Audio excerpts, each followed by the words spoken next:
Сүүлийн 50 жилд халахын шоронд мэрэг төлөг хараалж ятах хийдэг 10 гаруй хүн хоригдож байжээ. Тэдний дундаас хувилгаан дугарсэд, хөвсгөлийн зайран дамдин, цоржиж ямсран, сүрэнгийн бүрэн очирнаар хамгийн алдартай. Хинтээ аймгийн харьяат хувилгаан дугарсэд нь мэрэг төлөг хараалж ятах хийж хүмүүсийг мунхруулсан хэрэгээр 20 гаруй жил шоронд суугаа суллагдсан боловч өш хонзонтой хүний хутгалж алаад дахин 10 жилийн ял авч эцэст нь Дардийн колонд насан эцэлжээ. 1950-ад оны үед Хинтийн нутагт нэгэн эд шидтэй хувилгаан тодорч нутгийн олны шүтэн болсон дугар сэтгэгч байжээ. Дугар сэд ононголынхон хөвөнд ирж үе үеийн залуусын бичигдээгүй хуулаар дарвиж цэнгэж явтал нэгэн өвгөн таарлаж Бурхны мэрэгэн шав танд хичээнгүйлэн айлтах. Ганц зөвхөн минь хон ариулж яваад чонтой таарлаж айдж очроод галзуурж жил илүү болж байна. Хот хүрээ орж эмч домж бүгдийг үзээсэн ч итгэсэнгүй. Тэгээд тантай уулзахаар ирлээ гэхэд дугар сэд гэрт нь очижээ. Гэрийн баруун хатавчанд үсгэзэн сэгсээсэн бүсгүйхэн хүлээстэй хөвтөж байв гин. Дугар сэд хан дөлгөөтэй бууг авч сумлаад бүсгүүрөө шагааж эцэгхэн зовоосон хааш янз шулан байж гэж чангаар хашгиран дас хийтэл буудаж орхитол бүсгүй овсхийн зочиж өвгөн эмгэн хоёр айж сандран сөхрөн унжээ. Дугар сэд доогтойхон инээгээд л гарч чадав. Түүнээс хойш бүсгүй идгэрч харин дугар сэд нутгийн олондон хувилгаан багш хэмээн алдаршжээ. Харамсалтай нь байн гүргэл барьц авч хүмүүсийг мунхруулсан хэрэгээр халахын шоронд 4 удаа хоригдож 20 гаруй жилийн ял идлээд 1980 онд суллагджээ. Нутагтан очиод хитгэн сар болж байтал сумын заан цолтой нэгэн залуу хам тархиуч суухтан 2 мөнгөн агных нь нэгийг хулгайлчихсан байна.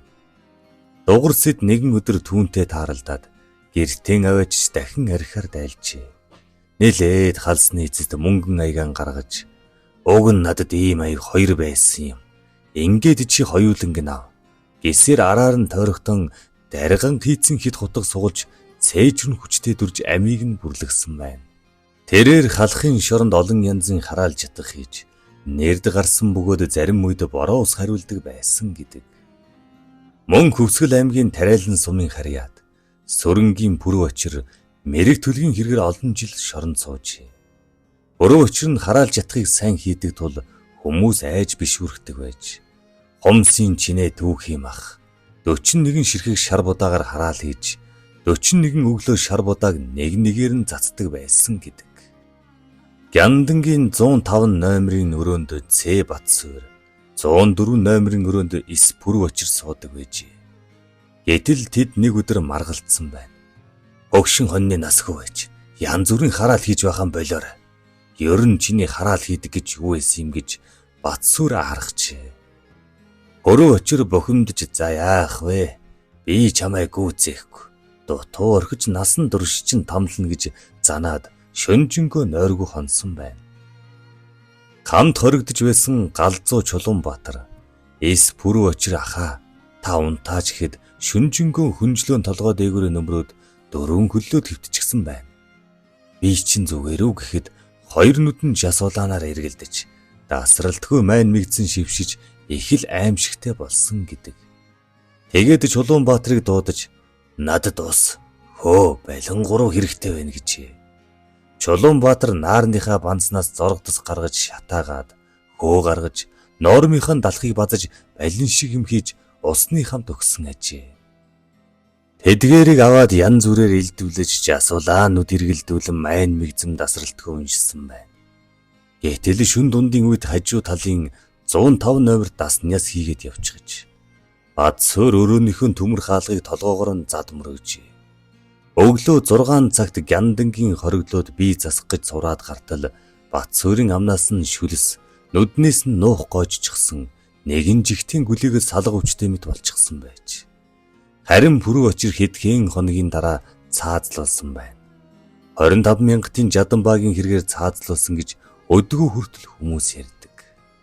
Ер нь халахын шоронгийн түүхэн засаг цагаан түмпэнгээр хэн нэг дуудсан тохиолдол цөөнгүй. Тэр бүхэл мөрдөн байцаагчаан дуудаад хажуудан авчихсан тохиолдол Майнтын шоронд гарсан байна. Засаг цагаан түмпэнгийн нар буруу 15 удаа даллахтаа том дарга, цагдаа, албан хаагч, өш хонцонтой бүх хүмүүс та бүхэн минь наашаа манад ирж тавтай морил. Жангаан идэж шараариг уу гэж хэлээд шүн болгон хажуудаан зайгаргаж хэвтдэг байна. Хамгийн аюултай нь ганц найдвартай авчирдаг арга бол хорих зоонуудад явагддаг хар савны даллага ажээ. Хоригдлууд ил задгай гал дээр дүүжилж хоолон болгодог тогоогоон хар сав гэж нэрлэдэг.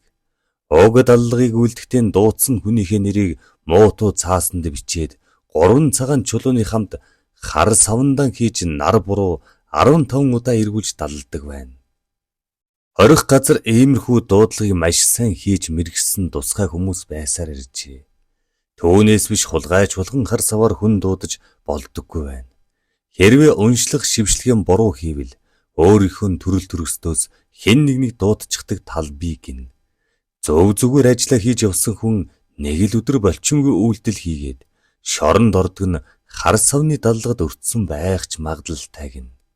Хүний хоол хийдэг сав нь маш их энерги байдаг учраас засаг цагаан түмпэнгийн дуудлага өдий болтол хангинсаар байгаа юм хэмээн шоронгоо саяхан суллагдсан нэгэн том ялтан хуучилжээ.